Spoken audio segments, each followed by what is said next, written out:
Okay, here's the back of our CD player. Now here we have a line out. This line out right here is my analog out. And right here is my digital output.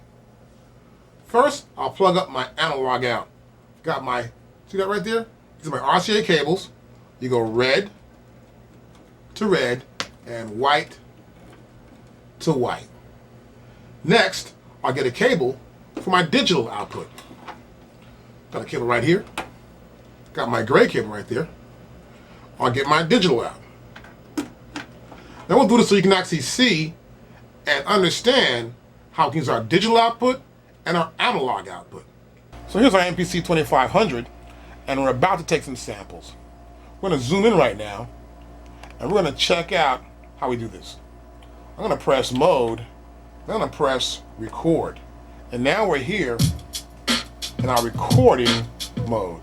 As you can hear, our CD's already on. Let's start from the top again. And we got levels going in here already. You pause the CD. Now look, we're in analog. Now, as I showed you earlier in the beginning of our DVD, when we showed you the back of our MPC2500, we have our analog input, which is left and right input. Well, we have the output from our CD player going into the input on our MPC2500. So we've got our analog input on. Analog's on. I'm gonna go to digital now. Turn my data wheel. And now I'm in digital. So I have both inputs hooked up for my CD player, as you know already. Now we can adjust our volume with our record button. We'll pull back a little bit, and we're gonna see this button right here. This is my record gain right here. See that? And so I can actually adjust my levels from right there. And next, I'm gonna get an analog sound right here. Okay. So now we have our input going on. And we're gonna zoom back in here to show you some other details here. Now when actually sampling into our MPC2500, we gotta make sure we're at proper threshold level. Now as you can see right here, we have a threshold level set up.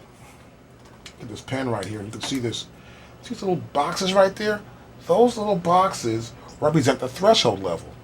Now when the sound gets close to it, it opens up and allows the MPC to sample in this mode.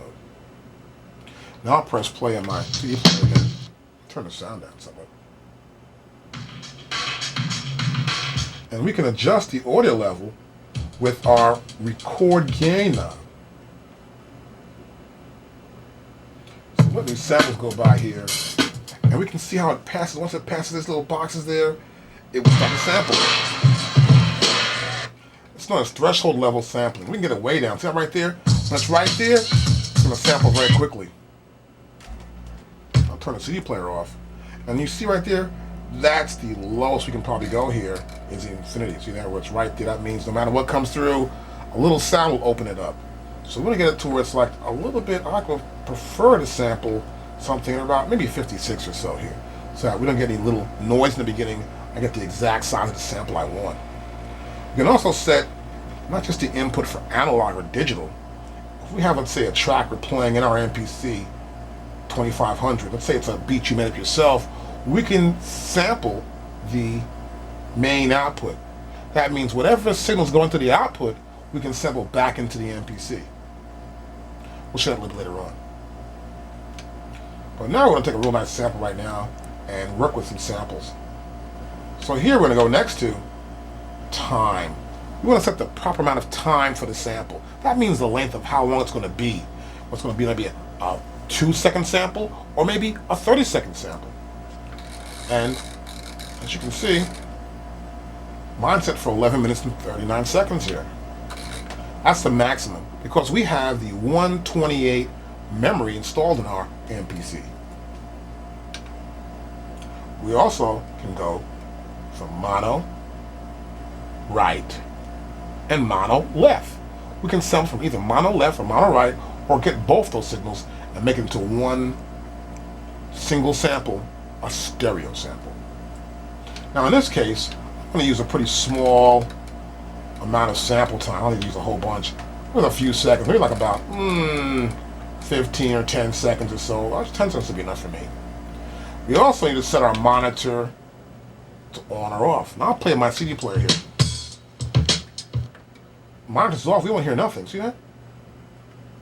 You see this, it's going in there, we hear nothing. The monitor should be on. Now the monitor's on.